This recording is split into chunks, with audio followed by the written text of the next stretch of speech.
As I was just mentioning, first gigs. I mentioned it to Missy Higgins that she was my first ever gig. Hers was Radiohead. What's yours? 0487 99 12 33. Now, my next guest, we're going to talk to him in just a minute about something that's pretty important, especially around this time of the year. As your kids go to school, what if your child has a disability? Where should they be going? Are we talking special schools? Are we talking special teachers in the schools? How does it work? How do you actually make sure they're getting the best education? Now, my guest is Dr. David Roy. He's a lecturer in education at the University of Newcastle and has co-written an article on just this. Good morning. Good morning, Paul. Now, I want to talk about that topic, but as you walked in, you told me your first gig, and who was it? Queen. So I've got questions about this first. When did you see Queen? Where? Oh, I was about 10 years old at the end of the 70s. Saw it in Glasgow. It was my first gig. That's so good. It was loud and it was amazing. It was either that or Elton John. I chose Queen. Look, Elton John would have been incredible, but I think you chose right. Yeah. I've seen Elton John live as well, not to compare with Queen. They were just amazing. Yeah, and of course you could still see Elton John live today. Yeah. And the sad passing of Freddie Mercury. I mean, was like when you found out that Freddie Mercury died, what was that for you? I always think it's just really sad when anyone passes, but particularly people of real talent. I was saddened by George Michael, David Bowie, Queen. These are the people I grew up with, and you feel older when people you listened to as a kid start to go. Yeah, and you tell me you haven't seen Bohemian Rhapsody yet. No, well, I've got young kids, so fair enough. We spend time in house. Yeah, fair enough. All right. Well, you'll have to come back and tell me how the 1978 gig compares with the depiction on screen of Freddie Mercury. I will indeed. All right, let's get on to the issue at hand. The reason we actually did ask you to come in, it's January, people are starting to go to school. Yeah. This issue of if your child has a disability, and obviously that encompasses so many different things that make this conversation very wide, how you actually start to approach the idea of education, go to school. So, I mean, what is even the starting point when you start to think about this? Well, the starting point is the same for any family. You contact your local school. I assume that for a majority of people, they'll be going to their local government school, Department of Education. So you contact that school and say, I'm going to enrol my child. Now, when you do that, part of the paperwork is to say, well, are there any things we should know about your kid? And if your child has a disability or has a learning need that is maybe not even quite recognised as a disability, because for some kids enrolling is about the age of 4 or 5, some disabilities don't really get fully recognised until about the age of 6, so even if there's a developmental delay, shall we call it, then the school has to say, okay, how can we support this kid the best way they can? And that can be when it becomes a wonderful experience or it becomes a barrier. And I'm glad to see things are improving, but some schools are still not quite fully aware that every child has a right to be educated in a government school. Now, the legislation's a bit interesting because it doesn't say your local school, but it should be your local school, and that's the ideal that the Department of Education wants. And for many principals, they'll go, yep, that's right, we'll look at what adjustments we need to make, how we can cope, how we can deal with it, whether it's a physical disability, neurological. But there are still some schools that don't quite realise that they should not be refusing. And sadly, we have far too many children who are refused. That came out from the parliamentary inquiry. And in New South Wales in particular, we have a proliferation of special education schools, or SSPs as they're called. And that leads us into a whole nother world of shall we say, interest about should we be having them or not. Well, that's really interesting because the first thing you said was contact your school. You didn't say contact your local special school. No. So I'm sure amongst people that haven't dealt with children with disabilities, there's probably a common misconception. Oh, everyone that has a disability just goes to a special school, and that's how they're dealt with. What we've found is that the number of special schools in Australia have increased, where now about 41% of children with disability get placed into a special school.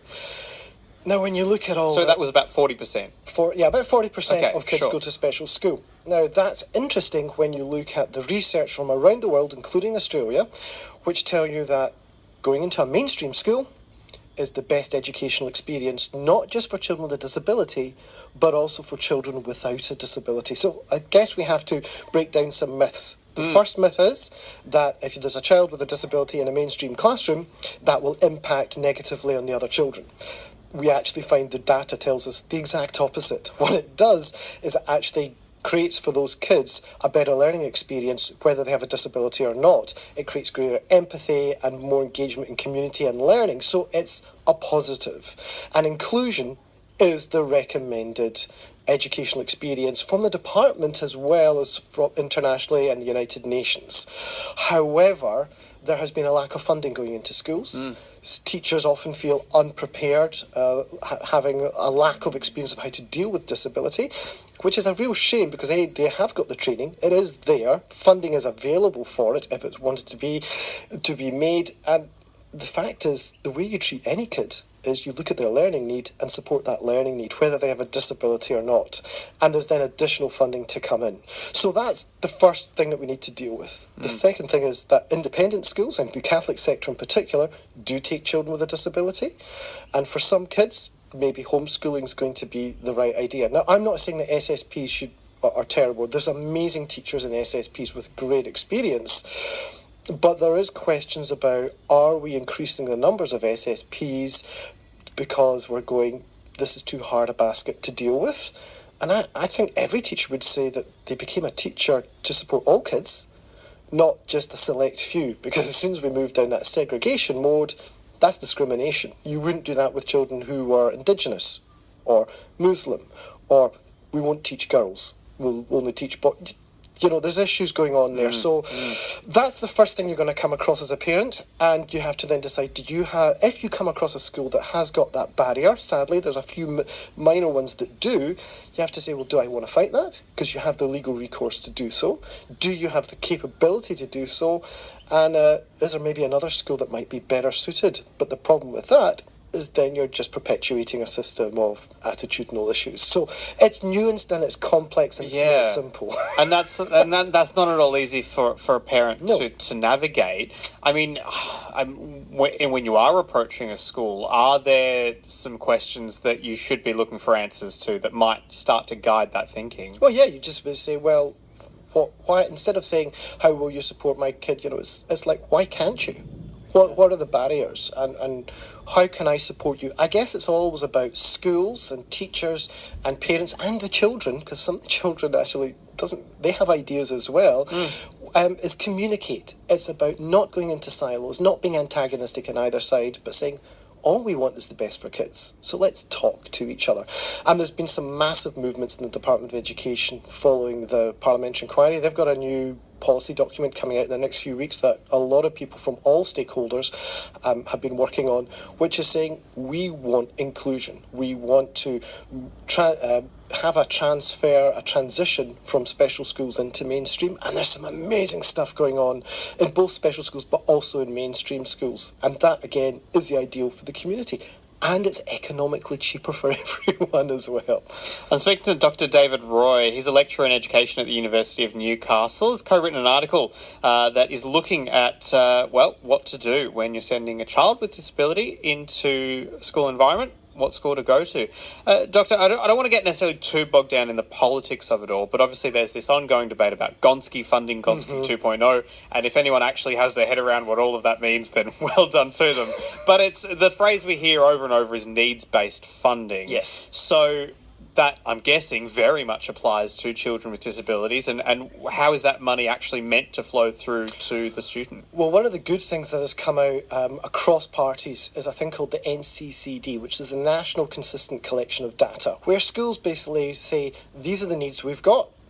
Whether there's a disability or not, whether it's medically diagnosed or if it's been recognised by the pedagogical experts in the school, and say this is what we need, and that now goes into federal government, who then fund out from that, and they give out money to the departments and the different sectors, and they then distribute it as they see fit. So the money is coming into there. Obviously, we could always do with more funding. There's never going to be a question of that. The whole issue with funding, I always say, is, well, instead of asking for money, say this is a need and therefore it needs funded, rather than saying we need money and then work out where we want to spend it. I Right, guess that's been the okay. problem with Gonski. But the funding is there, and it's up to principals then to decide how it's used. And again, that is a hard thing, because some parents see a child with a disability getting extra support and funding and going, well, why isn't my kid getting that? Well, I'm wearing glasses. So I technically have a disability because my eyes are deteriorating. It will not improve. I get assistance to read with my glasses. All we're saying is for kids with a disability to access the curriculum, they need supports. Sometimes it can be through technology, sometimes it can be through additional teaching support, sometimes it can be through particular large font prints or whatever it is that is needed, and sometimes it doesn't cost a lot. But again, coming down to it, the best way to support kids with a disability is to give high quality teaching where they're treated as equals within the classroom. And I guess how much do we have the way? Like, how long have we been doing the right thing to kind of see, you know what I mean? Students come through all 13 years of education and that sort of thing. Have we got that body of evidence of going, okay, this is how we did it right, and this is the evidence. There's evidence from Italy, from Scotland, from Finland, from lots of countries which are equivalent to Australia because they are come from the Western tradition, saying that when we include in the mainstream, it works. When we don't just isolate a child within the classroom with a teacher's aide, but use that teacher's aide to support all the kids, to allow the teacher, the pedagogical expert, to work with all the kids as well, then it works. And it's about listening to the kids and their needs, not just imposing upon them, listening to the parents, and also listening to the teachers. When you start school, the parent is the expert of the kid because they've been with them for 4 or 5 years. As the child progresses through school, the teacher becomes more of an expert on that kid's educational needs. And so it's about communication and working collegially together. Well, Doctor, I really appreciate you coming in today. Obviously, lots to unpack and lots to think about. We started off the interview by you telling me that your first concert was Queen, so I've got this for you to play you out today. Fantastic. I want to break free. Thank you so much, Dr. David Roy, lecturer in education at the Uni of Newcastle. Thank you. Thanks. I want to break free.